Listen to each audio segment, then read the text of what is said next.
The problems facing New Zealand's primary sector have been mounting at a rapid pace. So I think it's time for open hearts and open minds. Welcome to Sarah's Country, a show 3 times a week dedicated to the challenges and opportunities for New Zealand's farming community, those that are dedicated to producing the most environmentally friendly food and fashion in the world. I'm your host, Sarah Perriam, and with my awesome team based in Taitapu in Canterbury, I love selecting a range of 4 guests from this week's Farmers Weekly for every episode that brings some pragmatism to the conversation, but also an insight into some optimism of the world ahead for our sector. We are in a transformational phase of the world's history. There is no doubt. But it's no longer about the power of accessing information with what technology has afforded us the privilege of. It's the power of courage to do something with it. I think we have reached a point that right or wrong is not the answer. Seeking a common solution is. Because as put by the Climate Change Commission Chair Rod Carr at a conference to business people in Auckland today, what we do now should not be a burden that falls on the unborn generations that do not have a voice in the room. I felt that was quite an interesting quote, but something to draw inspiration from, and something that I know we all do in intergenerational farming families across this beautiful paradise. For our international audience, we have a saying here in New Zealand though, too much hui, not enough dewey. Now, hui is Māori for gather, congregate, assemble, meet, basically chew the fat and talk it over and do nothing about it. There is something confronting, though. A draft carbon budget is coming right down the barrel at us in February, announced today by Minister for Climate Change, James Shaw. And whilst agriculture makes up half of our emissions, it was good to see that James said that there will be no prisoners across the whole economy. Energy, transport and waste, all in the firing line when it comes to reducing our greenhouse gas emissions. Now, thanks to the family of journalists and analysts and opinion makers at Farmers Weekly and AgriHQ, the best way to ride the wave of transformation ahead is through information. Now, can I give you a hot tip? Every day at 4 o'clock, my email bings to an email called My Daily Digest, and it's from the editor of Farmers Weekly, Brian Gibson, who pulls the hot stories that you need to know about together so that you can stay up to date. It's also another super awesome way to get the rundown on the guests on Sarah's Country Live every night from 7 p.m. And decide who you want to tune into.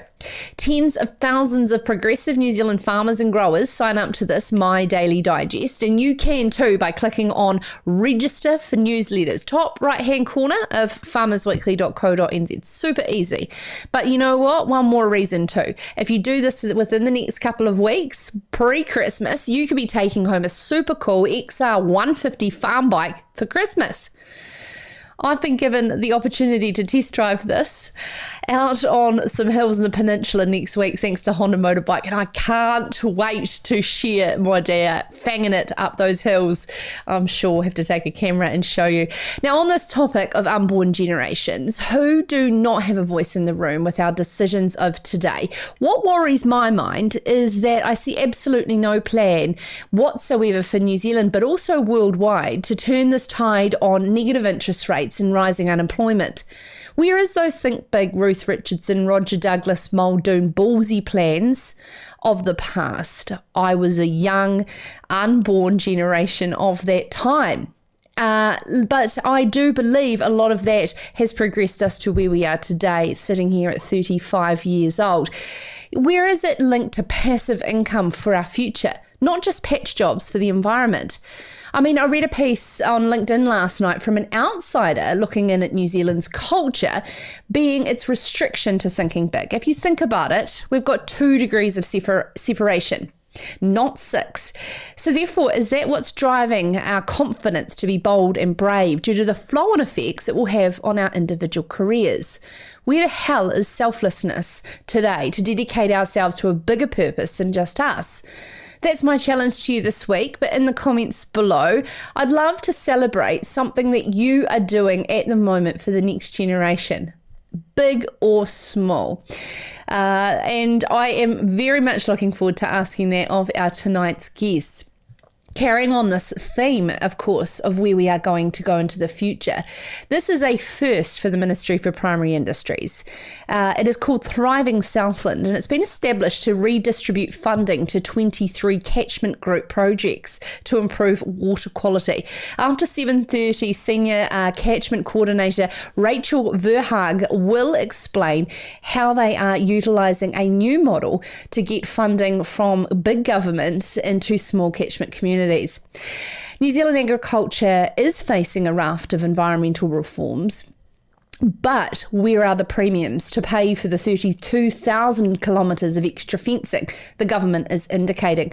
Nicola Dennis, a senior analyst for AgriHQ, after 7:20 is going to bring some pragmatism to this discussion, as she is regularly in daily contact with our meat marketers to discover that the premiums aren't out there yet, on our theme of confronting climate change reform coming in 2021. I'm looking forward to closing the show tonight with New Zealand Roundtable for Sustainable Beef Chair Grant Bunting, who's calling for a new, more accurate approach for calculating methane. This is the GWP-STAR approach, due to methane emissions being a short-lived gas of 10 years, not equal to the rest of greenhouse gas emissions. But firstly, one of my favourite opinion makers, he states in this last week's opinion piece in Farmers Weekly, biodiversity is simply a natural occurrence on farm. And this is following a particular Greenies piece on what he described as pastoral monoculture. Steve Wyn-Harris joins us from Central Hawke's Bay very shortly here on Ceres Country, and I do hope to get a bit of a rain gauge update from him as well. This is Ceres Country. Delicious. Ever wondered where it starts? Does it start with care? Respect. Fresh grass 365 days a year.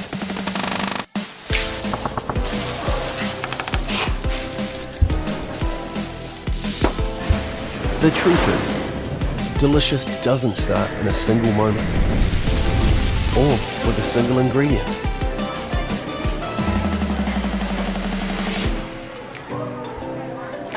Delicious starts here. Every morning, Kiwi farmers wake up to produce high quality food. Yet, every night, some Kiwi families are going to sleep hungry. Meet the Need is a charity founded by farmers, and it's here to change all that.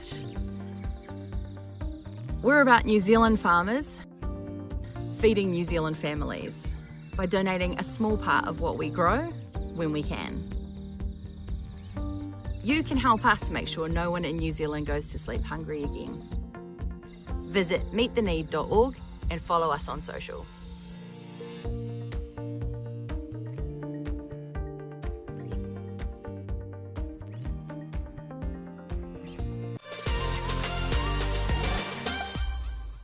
Kia ora, welcome to Ceres Country. If you've just joined in with us live, I hope you're having a wonderful evening around this beautiful paradise, New Zealand. And if you are joining us with your breakfast in the UK, welcome. Renee has said Merry Christmas, Sarah. Merry Christmas to you, Renee. As I understand from your profile, dairy farming in the Rangitikei. Wonderful to hear from you. I'd love to hear from you in the comments live tonight. We're talking about our next generation and those little things that we're doing to make a difference, a legacy for our next generation. Let's celebrate some of the awesome things that you're doing around this beautiful country to leave it in a better place for our children and their children. Now, the former Labour Green New Zealand First Coalition government called for a draft national policy statement for Indigenous biodiversity. Biodiversity is something that happens naturally on sheep and beef farms, according to our next guest, Mr. Steve Wyn-Harris, who joins us now from Hawke's Bay. Evening, sir. It's a very formal introduction. How are you? Good. Well, I was thinking that with those Mr. Hopkins red glasses. You're a very distinguished look. It's great to have you on video because you're doing a lot of radio around the country, but, you know, I think you suit TV. Well, these are $2 shot glasses, so you get what you pay for. They're my reading glasses. If I wanted to go up market, I would put on the flash ones for looking into the distance. But they're no good at looking at you or glancing down at my notes. So $2 shot glasses it is. And I talked to you in your first week or two, I think, and it was just over the phone. And this is a bit of a revelation that we're on video now. I might have considered having a haircut or even tidying my office behind me here, especially when you just talk to the people in the UK having their breakfast. So I now find you've gone international as well since I talked to you. Hey, Steve, this is all about, the next generation of media progressing this country forward. We're trying to pull all the guns out here. Of course, we share something in common, which is commentating through our fantastic friends at Farmers Weekly. You with your wonderful opinion pieces that are well read. And last week's caught my attention because utilising one or the other glasses, you peered back the sward within your paddock and said, hang on a minute, there's not monoculture going on here. Well, yeah, we get accused of having these monoculture pastures out there and that we need to get a lot more biodiversity. And, of course, that's the new buzzword. And, in fact, there's going to be a policy hitting you anytime soon about biodiversity. And even the proponents that you've talked to about regenerative agriculture give those of us who are traditional farmers a hard time about our lack of diversity in our pastures and on our farms. And then I read a piece by some greenies having a go at farmers about our monoculture systems that we've got, and it got me sort of so not enraged, but I got excited enough to go out there and have a look at some of my pastures, and then I started writing down what I saw in my notebook, and then that turned into a column, and it's quite a wide range of species out there. And, New Zealand's been in love with ryegrass and white clover for many decades and generations. But deep underneath those, could you give us a bit of an explanation of your findings? What is going on beyond the top of what looks like a sea of green? Well, ryegrass and white clover, it's a human construct. It doesn't occur naturally in nature. We've designed that for good reason as a pasture. Of course, the ryegrass needs phosphates and sulfur, potassium, and mainly phosphate and sulfur. But what it really desires is nitrogen. And in this country, New Zealand, our competitive advantage with the rest of the world is that we can grow clover for 8 or 9 or 10 months of the year, and it fixes a lot of nitrogen. The atmosphere is 70-odd% of nitrogen, and it grabs that free nitrogen and collects it and stores it and fixes it down with the rhizobia, and the ryegrasses and other grasses grab that nitrogen as well as the clover. So it's a really good system, and it's a great pasture. And I wish that my pastures were just ryegrass and white clover. But I went, here's a list from my column of some of the grasses that are out on my farm. So tell me if this sounds like a monocultural desert. So this is just the grasses: ryegrass, cocksfoot, poa, brown top, sweet vernal, timothy, paspalum, Yorkshire fog, tall fescue, barley grass, crested dogsoil, prairie grass, and danthonia. And that's just the ones that I could recognise from my Lincoln days, which is about 40-something years ago. And there were other grasses there as well. So, that's quite a wide array of different grass species. If we have a look at the clovers, a little bit more limited. There's white clover, subclover, suckling red, and trefoil. So we haven't even started on the other stuff yet. Yeah, so Steve, as you said, from your Lincoln days and the Lincoln Farm Manual that everybody loves to refer to, how far has it come in terms of pastoral advice out there with the rise of so many companies and ag chem, etc., and the push towards production yield? Yeah, I think we started pushing back at the scientists. Well, I did, the plant breeding scientists, because they really have pushed production in the plants. But it's $1,000, $1,200, $1,300 a hectare to get a contractor as I do and regrass when you're putting in crops, and that's a lot of money. And if these plants, if the ryegrasses and clovers that they're breeding only last 4, 5, 6 years, you have to be an intensive cropping farmer to be tipping your pastures over that quickly. If you're a hill country farmer like me, a sheep and beef farmer, I probably do 5 to 10%. So even if it was 10%. It's going to take me a decade and probably 2 decades at 5% to get around my farm. And a lot of it, of course, I can't cultivate. But persistence is more important. We need these plants to last. But it wasn't just the plant breeding. going down the production route. It's also our management has improved, and also fertility levels. You don't get something for nothing for free in life, Sarah, as you probably know. Yeah, absolutely. You put fertiliser on and look after these pastures. Yeah. But they've definitely improved, and some of my new grass pastures are really good, and I manage them a lot better than I did 20 or 30 years ago when I didn't know so much. And the advice has changed as well in terms of management. Oh, you'd hope so, absolutely, because, we are gaining in knowledge and therefore improving. Rotational grazing, set stocking, all of these things have come from better pasture management. And let's be honest, we have learned things from the dairy industry and sheep and beef industry on pasture management. It certainly has gone a long way. But with it, especially the rise in temperature, is the rise in animal health issues and diseases as well. Steve, how are you finding it trying to balance and manage that with such erratic seasons? Yeah, I don't think because I've been farming 40 years now, I don't think I've seen an increase in, due to global warming or climate change or anything in terms of the pests that afflict my stock. It's the same old ones, fly strike and internal parasites, the main ones, a little bit of external in terms of lice and things. We've got good tools to deal to those, but you need to be doing, if it's drench, you need to do fecal count reduction tests and make sure that you're using the correct drench and that it's actually working. A lot of farmers don't do that. I'm one, probably only 10 or 15 or 20% of farmers who do. So, the nature will always win in the end in terms of we're breeding for resistance every time we use a drench or any sort of application. But, if you know your status and you're doing it correctly, they still work for me, but they cost a bit of money. It comes back to that thing, you don't get something for nothing. So no, I wouldn't say I've had an increase in lurgies out there attacking me. It's the same old suspects. Yes, absolutely. And I mean, I tell you what, you don't get anything for nothing, but it's certainly you pay for it if you do the cheap option and don't look at the long term. I mean, worm resistance will cost you hugely in the long run. Steve, we just talked about the rain gauge. I mean, it's no joke, absolutely, what's happening in the low-lying areas of particularly Napier. How's the rain gauge looking at your place over the last sort of 48 hours? Oh, we're good. We're fine. We on that Monday afternoon and evening, where poor old Napier got 250 mils of rain, and much of that was sort of from about 4 p.m. until sort of midnight.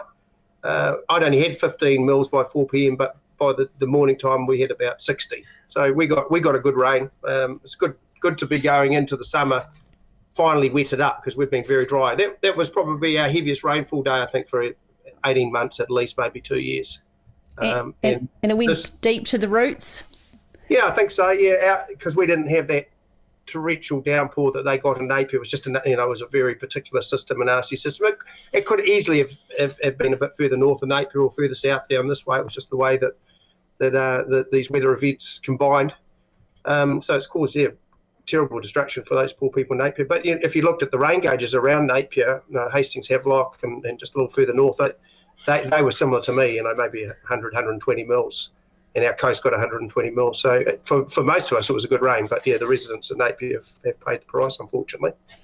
Steve, I'd like to close on some great Steve Wyn-Harris advice. We're going into an unknown season. A lot of people are saying it could potentially be a wet summer ahead. A lot are saying prepare for the same, if not worse, than last year.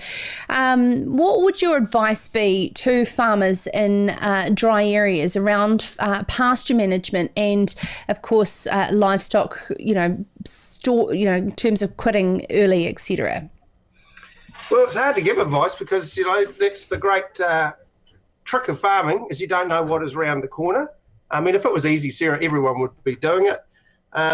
It looks like it might become a wet season now, but honestly, just at Labour weekend, we were just on the edge of our seats. Is this La Nina that's forecast going to bring in some easterly events, which is just what we were talking about, is what we've seen, or not? So we were very dry, had feed, but no moisture in the soil at all. And now we've had a complete change. So we're well set up until Christmas. January, February, March, who knows, whatever. But, people, there's a lot of hay being cut and silage being put in. So, you've got to do that. You've got to put away your stocks. I'm a feed budgeter, so I don't tend to feed out. I match my feed demand and my feed supply, or try to. And funny enough, the challenge now is maintaining pasture quality, whereas only 2 or 3 weeks ago, it was making sure I had enough feed for my stock. So, it could change very quickly. Mm-hmm. Are you noticing a flow-on effect to the labour pinch in rural contractors in the area? I've been okay, and I think the contractors around here tend to have established staff, locals, and then students will turn up over the summer. So it's not quite so much of a problem in this part of the world, but yeah, it's certainly an issue in other parts of the country. And of course, our apple growers and other horticulturists are very concerned about the prospects of getting their fruit off. Mm-hmm. Hey, Steve, thank you so much. Steve Wyn-Harris, Central Hawke's Bay farmer, co-radio station owner, opinion maker, man of many hats. And of course, you can catch every single week in Farmers Weekly Steve Wyn-Harris's column, whereby he highlights what is running through his brain this week. And I tell you what, it's absolutely well worth a read. Up next on the show, we have Rachael Verhaegh. She is a senior catchment coordinator for Thriving Southland, talking to us about how this group has been established to redistribute funding from MPI out to 23 catchment group projects to improve water quality. This is Sarah's Country. The recipe for perfect beef and lamb.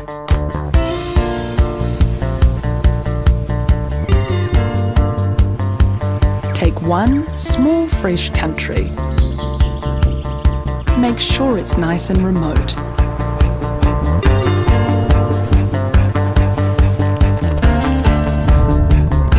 Now, keep it at the ideal temperature all year round. Next, mix in the farmers. They go perfectly with the nature of this unique place.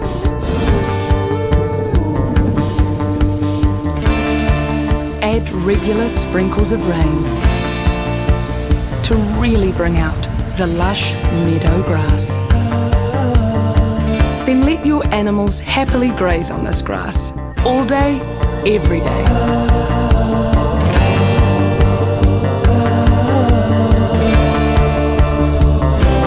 And there you have it, New Zealand, the perfect recipe for beef and lamb.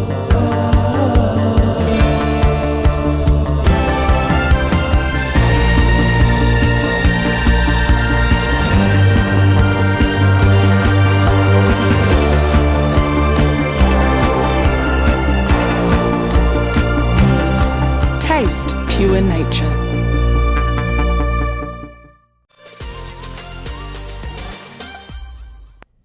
Love catching up with Steve Wyn-Harris there, and Michael has said your critical comment, Steve, was about sustainability. A great call. Steve just brings so much practicality to what is happening on the ground, and absolutely you can check out farmersweekly.co.nz and check out Opinion for all of not only our regular opinion makers on Farmers Weekly, but you can have your say as well, like Ruby last night, sending in your pulpit and of course sharing your opinions on how we can drive this industry forward and the challenges that we face. Now, if you have been listening along to Sarah's Country for some time and we talk about the term catchment group, and you've been sitting there going, what the hell's a catchment group? Well, I am going to explain the terminology around it. In my mind, they're one of the most exciting developments of collaboration for a better future that's come out of the last decade of New Zealand farming. So typically what a catchment group is a group of people who identify with a geographical area, usually based on a river or a lake catchment, working together to take action towards a common vision. Now, why are they so great? Well, farmers and the community get together around a shared geographical space in nature that they love and how they want to improve those through discussing the local issues and actioning change. But actioning change costs money. And sourcing grants is very time consuming. So if every single catchment group did this, it was also a lot of pressure on those places that funding comes from. So a community-led group with a vision to create a prosperous Southland, known as Thriving Southland, has brought together 23 catchment groups to source one collective funding bid from the Ministry for Primary Industries. And they have been successful to enable these catchment groups to go forward with their future plans to support the community. We are joined now by a senior catchment coordinator for Thriving Southland, Rachael Verhaegh. Welcome so much to the program, Rachael. I'm really looking forward to speaking to you. Kate Scott, who's a director on Thriving Southland, was just raving about the concept. We had to talk to you about what's happening on the ground. Can you just give us first a bit of an understanding of how you become involved with the concept? Thank you, Sarah. No, it's our pleasure to be here tonight, and I am very lucky to be representing Thriving Southland. So how I came involved was my parents actually farm in the local catchment that I grew up in, and they are still there to this day. And so I actually joined the Lower Aparima catchment group many years ago and really sort of saw the benefit and excitement that these catchment groups could deliver. So when I moved home recently, I was lucky enough to get this job, and I could just see incredible amounts of opportunity and excitement that this idea that farmers have created for Southland. So really, where did sorry about the feedback there, whereabouts did the concept originate from, and the bright minds that came together? I know there's some pretty humble founders behind it. Yeah, no, good question. So Thriving Southland isn't just brand new. So it's actually been around for a couple of years. But what happened was a few key farmers got together and they decided that this catchment group idea has some real merit behind it and is going to benefit Southland. We just need to harness that energy without volunteer burnout. So they got together and they created this incorporated society that is Thriving Southland as we know it today. And they applied to the Sustainable Land Use package with MPI and were successful in obtaining this funding. So when they got the funding, they put together a bit of an operational team, which includes myself and 5 other staff at the moment. And we then have been able to go out and enable and support the catchment groups that are there today and looking to fill the gaps by creating more catchment groups and however the current catchment groups want to go forward. What is the biggest challenge for empowering farmers to take ownership around these local issues, or are they already? They 100% are, but it's hard to get everybody on the same page. And it is hard to get engagement, and you'll often find a few people often carrying the weight of a big catchment. So that's what we're here to do, is to try and get some value into these sort of catchments and get some fun into these meetings so that people want to come, and it's personalised to them and their communities and what's important to sort of their issues as well. So it's a big topic, and it is important that we diversify and make sure we're not always just talking about the same thing and banging the same drum, because everybody's facing their own challenges. Yeah, absolutely. That is the one thing I can see being the challenge is so many people's level of scientific fact that they bring along to defend as opposed to actually acknowledging the value system that they all share, which is for the prosperous future of that catchment. Yep, 100%. And that's what we're sort of saying is it's about that ground up approach, what's important to that individual catchment and those individual farmers and communities, and trying to really drive it from a passionate point of view that encompasses the whole range of farming and or communities that are involved in that catchment, not just going on about the same thing, bringing education and knowledge down to these small areas and sharing what is successful in other places and, maybe what's not so successful. So tell us about the funding and the redistribution into individual projects, just the actual structure of it, and say that some regions may be able to learn from this model. Yep, so Thriving Southland's model was relatively simple by way of once the incorporated society was created, the money was then front funded from MPI. And so we've cash flowed it out for the 3 years that we have it. And catchment groups apply to Thriving Southland through our funding criteria. and then basically they apply for a project that's exciting and passionate for them. So each catchment group is on their own journey and has their own project ideas. Thriving just sits alongside these catchment groups to support and enable them. So projects can range from, small project to a $500,000 project. It's really up to the group and what they want to do. And now the thing is, catchment groups, not just about farmers, they're about every single person who has an invested interest from every different part of land ownership around a catchment, but also the urban communities that associate with that particular river or lake. What is the conversations like to those who have no physical land ownership but a general interest in that area? Yep, that is a conversation we are developing. It is we're talking about a huge amount of people trying to come together, in a really kind of unique set of questions and things. So again, like I said, it is unique to everybody's catchment and what their issues are. So it's just about making sure that, not everybody wants to talk about phosphorus and nitrogen. They might want to talk about the aesthetic look of their local creek. They might want to be able to say, we want to make a jetty or a wharf here, or we want to make a little swing bridge. So it's just kind of trying to really understand what's important to those people that live within that catchment. And, and recognising that communities are so important to those, to everybody that lives within them. And so if we can get our towns an attractive place to live and, be a part of, that will really enhance our, our community engagement, because those people, children will stay, they'll find jobs there, they'll have events and activities there, and it will become a hub of inspiration and excitement for that local catchment. Rachel, what is one thing that you've learnt about human nature and collaboration and communication in what you're doing? Well, it's hard, is what I've learned, but rewarding. What do they say? There's 100 different ways to skin a cat, and there's 100 different ways to do this model. So we are just really working hard to kind of make sure that we are reaching everybody, and that's where Thriving Southland is coming in. We know that there has been a lot of success with catchment groups in the past. It has traditionally all been volunteer work, and people only have so many hours in the day.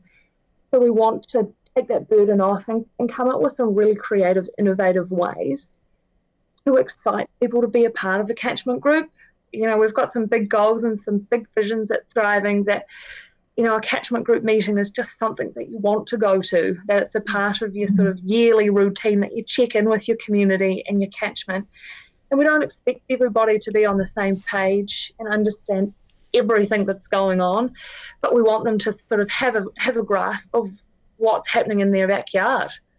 Absolutely, and have more informed conversations around it rather than reading headlines. And absolutely. If we talked about open farms on Sarah's Country last night, and of course catchment groups, if Urban New Zealand could attend one each a year, how much further we could progress the conversation in the right direction. Rachel, thank you so much for not only coming home from Scotland, where you were working for LIC, and this is just an example of these Kiwi expats coming home with incredible talent and passion to bring something awesome to our future. Rachel, we're talking today about what we can do for our future generations. I mean, in your day-to-day job, your career is very selfless in what you're doing. But what is something that you really want to contribute to the next generation to make sure we are progressing forward? Oh, that's a big question. I think for the next generation, New Zealand has this beautiful, unique opportunity that we are really still able to go out and go fishing down in our rivers. We're able to still go and go camping out in the backyard and have some awesome fun. And, we are not limited by our sort of restrictions that we have in place and rules. And I think if we can, lead by example and continue to innovate these changes and, lead from the front foot, and I think we will put the next generation in good stead for living a life like I've been lucky to live so far. Oh, Now, to our older generations that watch Sarah's Country, you must be blimmin' proud of the next generation coming through, and the likes of Rachael representing our primary sector. That's Rachael Verhaegh, who's representing thriving Southland. Now, after the break, we're going to be joined by Nicola Dennis, a senior analyst for AgriHQ, following her piece in this week's Farmers Weekly on how New Zealand agriculture is facing a raft of environmental reforms, but where's the premium? This is Sarah's Country. Really pleased we got into this. Thanks for your help, Dave. It's a good idea, honey. You reckon it'll come out? Cover it and tell compound to leave it 10 minutes. You'll be fine. Good call, Dave. Good call on getting those security cameras, Dave. You call a new one yet? Yeah, kind of. When you've got decisions to make, we'll be there to help you make the right call. I'd go for those ones, Bob. Yeah, good call. Did you choose these? Oh, you know. For great advice and insurance, talk to FMG. New Zealand agriculture is facing a raft of environmental reforms under the government's Freshwater Management National Policy Statement amendments. These include further stock exclusions from waterways, restrictions around winter grazing, audited farm environment plans, and enforcing nitrogen caps. And this is in addition to, of course, greenhouse gas mitigation policies, like we were discussing earlier, and biodiversity measures that are yet to be announced. We're joined tonight by Nicola Dennis, senior analyst for AgriHQ here on Sarah's Country. Nicola, I'm really enjoying your commentary at the moment for AgriHQ. You and the team with Suze and Mel, well done. Firstly, can you just tell us, what you guys are doing and bringing that fantastic commentary to the wider audience? Oh, thanks, Sarah. Well, we've always been there behind the scenes with the reports, but since lockdown, I guess we've kind of amped it up a little bit in terms of getting out there on the social media and pushing our message forward. So we've got a podcast, we've got some videos that come up on the Facebook, and general commentary there. This is AgriHQ&A. Check it out on social media and, of course, on podcasts. If you want to find all the podcasts, go to farmersweekly.co.nz, click on podcasts. There's a heap of great ones, of course, when Nicola is involved as well. Now, the reason we're having a chat to you is there's a poll segment in Farmers Weekly every week. And this week it's entitled, well, who's going to fit the bill for these environmental reforms? What inspired you to write this particular commentary? Right. Well, it's just there's a rhetoric out there, I guess, that the farmers will just continue to take these costs and will be reimbursed by the export market. And I guess a lot of us were thinking already that doesn't sound particularly feasible. But I thought, I'm talking to exporters every week, part of my role. I'll just ask them what they think. And once they're done piddling themselves, they came up with some really good points around why that might not, what obstacles there might be to that approach. Yeah, and I'm hearing different things on the ground as well in terms of premium products, to our farmers, but the struggle to seem to get that premium in a marketplace.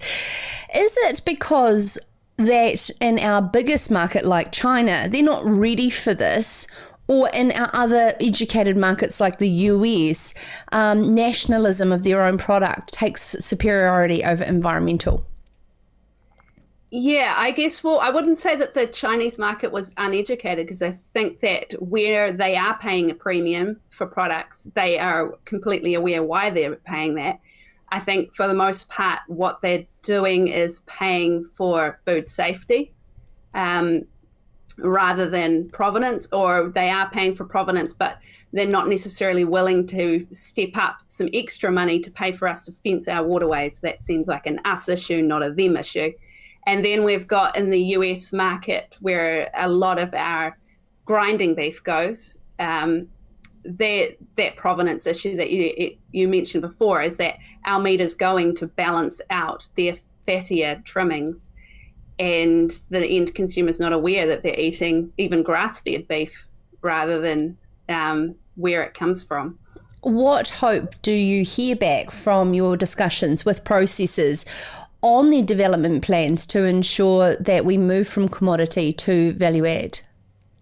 Well, we would love to see the New Zealand grinding meat marketed as New Zealand, as marketed as grass-fed, but that's not for lack of trying as well. So exporters were already pointing out that there's quite a lot of effort going in there because the rewards are large.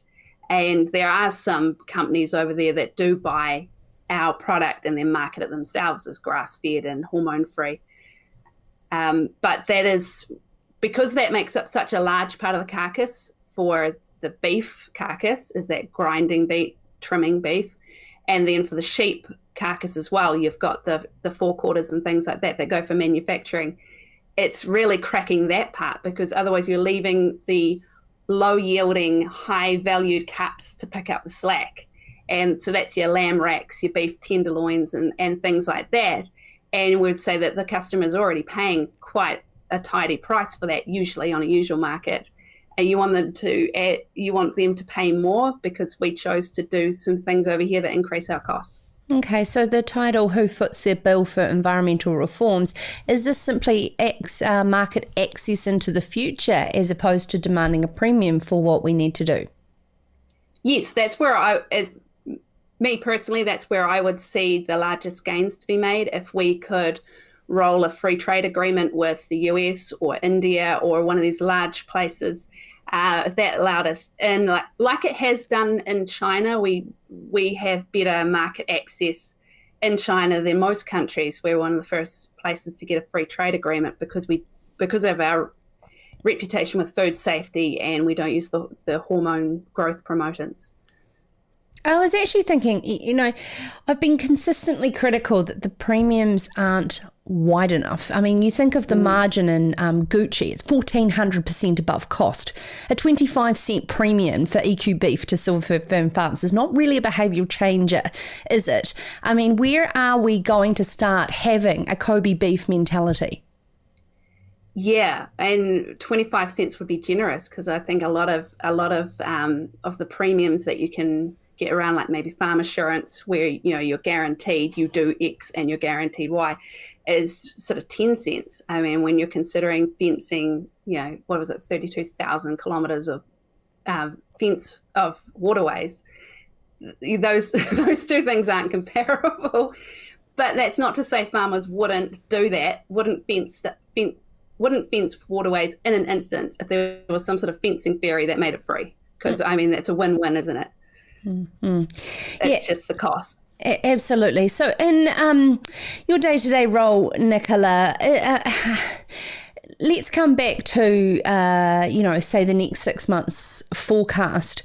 There's a lot of scared sheep and beef farmers on the ground around what is happening with global uncertainty.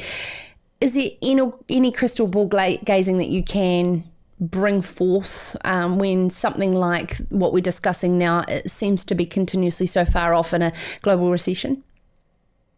Yeah, so I guess we're looking for pockets of optimism, I suppose. I would say that we've got the Chinese buyers buying pretty well for Chinese New Year, so that's optimistic. Of course, they will stop that earlier in the new year, and then I don't know where that leaves us with the EU and the UK still quite affected by COVID, and the US, who knows where they'll be.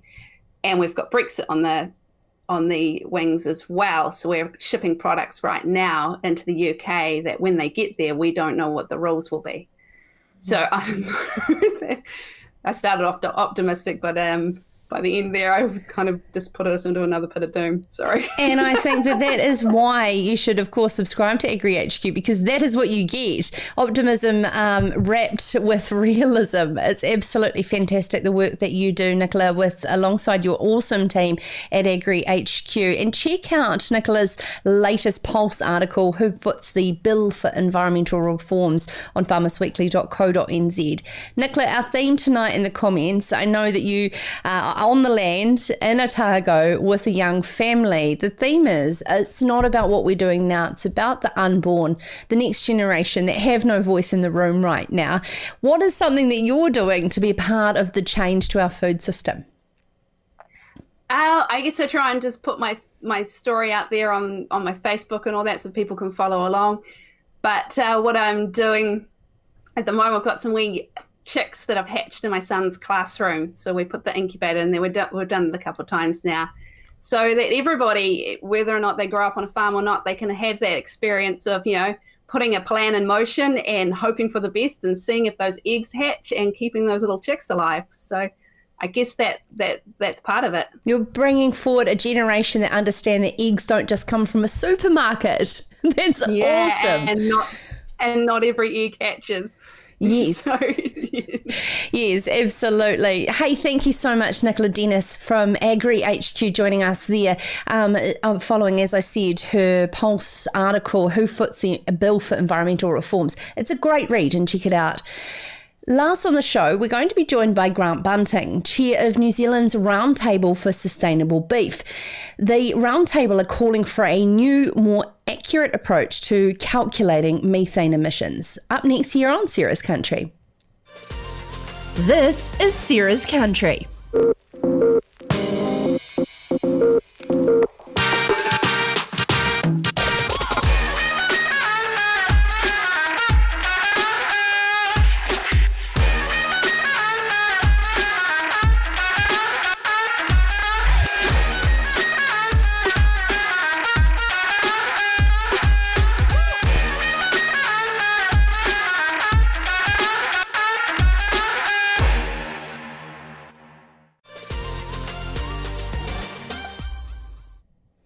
Welcome to Sarah's Country for those who may have just joined us live. Kia ora and welcome. Now, it's wonderful to see some all familiar names in the comments coming through from Tony McKendrick. Brilliant. Tony, send my love and regards to Briar. It's fantastic to see you in the comments there watching along on Sarah's Country. And another dear old friend, Gray Bartlett. Terrific, Sarah. Sending lots of love to you, Gray, as well. Now, Gray, I just heard this crazy story. You would have heard it. This woman has just gone and spent $20,000 mortgaged up to her home to hire the Civic Theatre for her 18-year-old daughter to sing and perform. Wow. Interest rates are getting too low. That's all I can say. Now, Michael Ross, Kiwi ground beef has been well marketed in the US for yonks. His uncle in the 60s brought most of the ground beef for McDonald's from New Zealand. Michael, what haven't you done? And Kylie Patterson's watching there, supporting Rachael Verhaegh from Thriving Southland earlier on the show. If you miss any of the interviews, they are available on podcast, sarahscountry.com. We'll give you all of the information, as well as farmersweekly.co.nz, who proudly strategically partner with Sarah's Country to bring you this show. Lastly, to close, if you didn't know, not all greenhouse gases are created equal. And this has prompted a call for the beef industry to rethink on how it calculates methane emissions. As reported by Annette Scott in this week's Farmers Weekly, greenhouse gases behave differently, and the New Zealand Roundtable for Sustainable Beef is calling for a new, more accurate approach to be adopted by calculating these methane emissions. And we welcome to the program Chair of the New Zealand Roundtable for Sustainable Beef, Grant Bunting. We're proudly representing Movember. Grant, fabulous. Yeah. Yes, not my best look, but never mind. Yeah, I'm doing my bit. Good on you. Great cause, Movember. You do you. Now, let's talk about this. I mean, this has been an ongoing conversation in the New Zealand agricultural sector for quite some time around fighting the science. And literally, when you see it, it's all to do with a certain star, GWP star. Could you please give us a little bit of a summary on why this is not a level playing field? Well, yeah, I think firstly, like we're piggybacking on work that's really been done by others in the sense that our global entity embraced this some time ago. So, in essence, GWP Star challenges the assumptions made by way of the Paris Accord, and GWP 100 is the base assessment for carbon. And I was fortunate enough, as others may have been, to have witnessed or heard some dialogue from a gentleman by the name of Dr. Frank Mittelheiner out of the US, UC Davis. Now, he's goes by the tag GH Guru, and him and his colleagues have been doing a lot of work around just, what is a more accurate representation of greenhouse gas. And of course, what they've seized upon is that it's not necessarily equitable to treat methane as you might do the nitrous or carbon components of that particular debate. So we've been fortunate enough to secure Frank's services, and he's kindly going to participate in a webinar that we're hosting where he will try and translate the work he's done in the US to what it might mean here in New Zealand. So carbon dioxide and nitrous oxide is different from methane emissions in the fact that methane is short-lived. It only stays in the atmosphere for 10 years, right? Correct. Yeah. And that's the look. And I'm dangerously close to plagiarising others on the basis of my knowledge on this is about as limited as most of the lay people. But in essence, you're right, Sarah. Yeah, what they're effectively saying is to assume that guesses are guesses is actually simplistic, and it may well serve its purpose in terms of how a lot of the measurements done to date. But in all reality, they're very different. And in the case of methane, which is very apparent in a primary producing country like New Zealand, it doesn't have the same life cycle as the others. And what I took from this story is the fact that if numbers remain the same over a 10-year period, if they disintegrate as a short-lived gas, then methane levels remain the same. That makes sense. So therefore, if we reduce our stock numbers and to produce more efficiency from least amount of stock, then we'll reduce our methane emissions. And sheep and beef here in New Zealand, more than 30% since 1990. So you're saying we haven't been backdatedly rewarded? Yeah, I think that's exactly the argument. And again, the danger lies in any of these arguments is in the oversimplification. As we contemplate, and if I take my chairman's hat off and look to my day job, Ansco Foods is a large investment in the rearing and fattening of cattle. The simplistic argument to us, if we were to meet, some of these 2030 carbon targets as well, would reduce our our stock holding by 10%. Well, the argument is we probably don't need to do that. If we were given, full license to determine that burden, relative to the actual methane component, as opposed to it being lumped into just simply a carbon argument. Right. And let's refer to the last interview with Nicola Dennis from AgriHQ saying it's all well and good having the environmental reforms, but they're coming at a cost and there's no premium at the other end. Wearing that Ansco hat, where those cost efficiencies have been introduced over the last couple of decades by New Zealand sheep and beef farmers, when will the rewards be connected, do you believe? Yeah, that's a good question. It's one we get quite often in the sense of, often we're having to translate market requirements.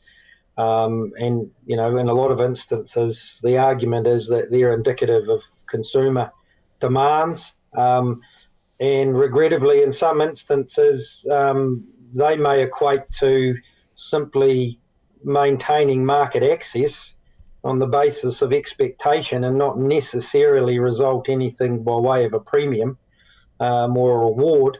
And a lot of the activity that's going on in the environmental space at the moment seems to be largely pitched around maintaining the access we've got and not necessarily reflected in the product attributes. And then I couldn't tell you, Sarah, as I say, we're often challenged on why we might reflect a particular requirement, but the fact is it doesn't necessarily always translate to a $ per kilogram incentive. If I was a good negotiator as a distributor in market or a government official, saying it's just about maintaining market access is a great way to keep prices constant and at a lower price, isn't it? When is New Zealand actually going to take that massive leap forward and be on the front foot for when the consumers, we're delivering them something they didn't believe they needed or wanted? Yeah, look, and that's actually quite pertinent because the round table itself, if we'll take it back to that angle for a minute, where it's broader than just ANSCO, and we're looking at, stakeholders. We actually have retailers and wholesalers in that audience. And ironically, in our October meeting, the discussion actually turned to that, where we've got, where by default the processor in New Zealand's often left to argue that. We had, farmers talking directly to retailers and wholesalers in that meeting, and, there wasn't, it was interesting for me to watch, but there wasn't a succinct answer because, again, ultimately, who is the consumer? How do we define the consumer by way of their requirements? And actually, ultimately, at the end of the day, who understands or determines what they pay? And, that's the challenge at the moment. I think anything you read would suggest that there's a requirement to meet that, but I don't see it translated in the end price.